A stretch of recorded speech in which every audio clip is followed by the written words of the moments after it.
দীঘাতে উদ্বোধন হয়ে গেছে জগন্নাথ মন্দির, কিন্তু সবচেয়ে বড় আলোচনার বিষয় যেটা, কে উপস্থিত সেখানে? হ্যাঁ, দিলীপ ঘোষ, বিজেপি নেতা দিলীপ ঘোষ উপস্থিত সস্ত্রীক দীঘায়, আর এটাই সবচেয়ে বড় খবর। তাহলে কি দিলীপ বাবু তৃণমূলের দিকে ঝুঁকছেন, যেখানে বিজেপি নেতৃত্ব এই উদ্বোধনে পুরোপুরি নিজেদেরকে দূরে সরিয়ে রেখেছে, সমস্ত কিছু ভুলে সস্ত্রীক দিলীপ বাবু কিন্তু পৌঁছে গিয়েছেন দীঘায়, এবং তাকে সাদরে আমন্ত্রণ জানিয়েছেন কারা?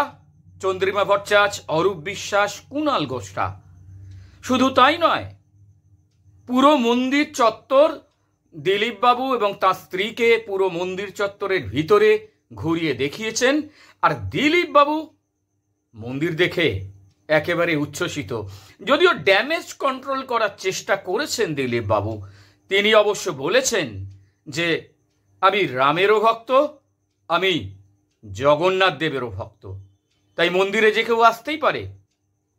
কিন্তু একটা প্রশ্ন বারবার সামনে আসছে, তাহলে কি দিলীপ ঘোষ, যিনি সবসময় বিতর্কের কেন্দ্রে থাকেন, যার মুখে সবসময় তৃণমূল বিরোধী কথা ফোটে, তিনি হঠাৎ কেন আজকে জগন্নাথ মন্দির উদ্বোধনে তৃণমূলের আমন্ত্রণে দীঘায় উপস্থিত?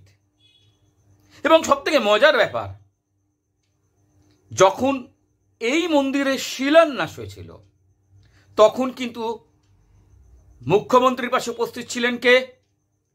আজকের বিরোধী দলনেতা শুভেন্দু অধিকারী। আর আজকে যখন উদ্বোধন হলো তখন সেখানে উপস্থিত বিজেপির প্রাক্তন রাজ্য সভাপতি দিলীপ ঘোষ। কি বার্তা দিতে চাইলেন দিলীপ ঘোষ? একটা জিনিস কিন্তু স্পষ্ট, দু নৌকোয় পা রেখে চলার চেষ্টা করছেন দিলীপ। একদিকে বিজেপি আর একদিকে তৃণমূল। দরকার পড়লে পাল্টি খাবেন, দরকার পড়লে জামা পাল্টাবেন, যখন তখন গেরুয়া ছেড়ে তৃণমূলের জামা পরবেন, সবুজ জামা। সেদিকেই কি এগোচ্ছেন দিলীপ বাবু? ইস্যুভিত্তিক প্রশ্নের উত্তর চাইছি, পারলে দেবেন তার উত্তর। কিন্তু বর্তমান বিজেপির যিনি রাজ্য সভাপতি সুকান্ত মজুমদার, তিনি কি বলেছেন? তিনি স্পষ্ট জানিয়েছেন যে দিলীপ বাবু ওখানে গিয়ে ঠিক করেননি, কারণ তিনি পার্টির লাইনের বাইরে গিয়ে কাজ করেছেন, পার্টি বিরোধী কাজ করেছেন। আচ্ছা, বিজেপিকে আমি জিজ্ঞেস করছি, পারবেন আপনারা এর বিরুদ্ধে কোনো ব্যবস্থা নিতে? পারবেন? এই যে বলছেন পার্টি লাইনের বাইরে গিয়ে দিলীপ বাবু কাজ করেছেন, পারবেন দিলীপ ঘোষকে শোকজ করতে? পারবেন না আপনারা। শুধু মুখেই বাতেলা গোষ্ঠীদ্বন্দ্ব, দিলীপের একটা দল, সুকান্ত মজুমদারের একটা দল, শুভেন্দুর একটা দল। কে কাকে ল্যাং মারবে, কে কাকে কোণঠাসা করবে, বিজেপি এই করেই বাংলায় শেষ। আর শুভেন্দু অধিকারী, তিনি তো এতদিন কোথায় ছিলেন? এত যে হিন্দুত্বের কথা বলেন, তো এখন দিলীপ ইস্যুতে চুপ কেন? অন্য সময় তো দিলীপ বাবুকে একেবারে পেরে ফেলেন, এখন মুখে কুরু বেটেছেন কেন?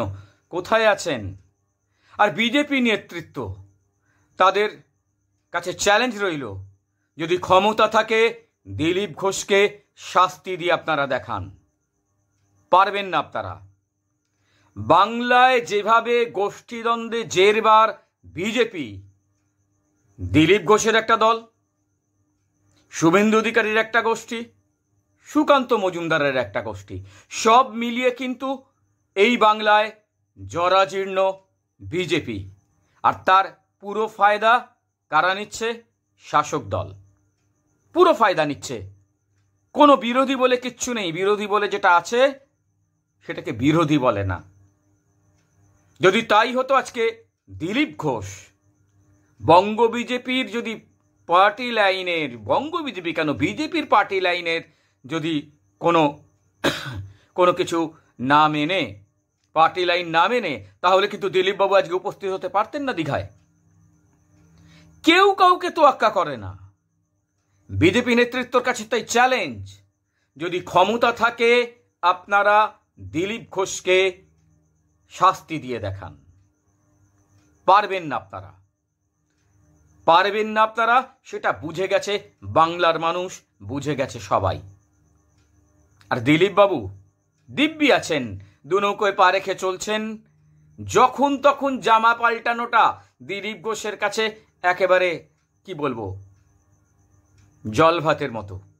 জামা তিনি পাল্টাতে ওস্তাদ, জামা পাল্টাতেই পারেন, তাই দু নৌকোয় হয়তো পা রেখে চলছেন। না হলে যখন পুরো বিজেপি নেতৃত্ব সম্পূর্ণ আজকের এই উদ্বোধনের দিনে সম্পূর্ণ দূরে সরে রয়েছে, সেখানে দিলীপ বাবু দিব্যি গেলেন, ঘুরলেন, দেখলেন, প্রশংসা করলেন, আবার ড্যামেজ কন্ট্রোলের জন্য কি বললেন, আমি রামেরও ভক্ত, আমি জগন্নাথ দেবেরও ভক্ত। যে কোনো একটা নৌকোয় পা রাখুন দিলীপ বাবু, দু নৌকোয় পা রেখে তো চলা যায় না, এটা তো বেশি দিন চলবে না। আসলে সামনে ভোট, আর সেই ভোটের কথা দেখে, সেই ভোটের কথা মাথায় রেখেই কিন্তু দিলীপ ঘোষ দু নৌকোয় পা রেখে চলছেন। অন্তত ওয়াকিবহল মহলের মত তাই, যে তিনি দু নৌকোয় পা রেখে চলার চেষ্টা করছেন। এখন দেখার, সত্যি বিজেপি নেতৃত্ব শুধুমাত্র মুখেই বলল যে তিনি পার্টি লাইনের বাইরে গিয়েছেন, তিনি পার্টি লাইনের বাইরে গিয়ে উদ্বোধন অনুষ্ঠানে দীঘায় উপস্থিত হয়ে ঠিক করেননি, নাকি সত্যি তারা কোনো ব্যবস্থা নিতে পারে দিলীপ ঘোষের বিরুদ্ধে, সেটা সময় বলবে। তার মাঝখানে আমাদের রাজ্যবাসী যারা দীঘায় এখন ঘুরতে যাবেন, তারা কিন্তু দীঘার সমুদ্র সৈকতের সেই সৌন্দর্যের পাশাপাশি জগন্নাথ দেবের সুন্দর একটি মন্দির, বিগ্রহ দর্শন করার সুযোগ পাবেন। দিলীপ ঘোষের পরিণতি কী হয় তা দেখার জন্য আমরা অপেক্ষায় রইলাম। সময় বলবে। এখন এই পর্যন্তই থাকুন। যদি এই প্রতিবেদনটি ভালো লাগে অবশ্যই সাবস্ক্রাইব করবেন, অবশ্যই শেয়ার করবেন, লাইক করবেন, যাতে পরের প্রতিবেদন আনতে আমার ভালো লাগে। এখন এই পর্যন্তই।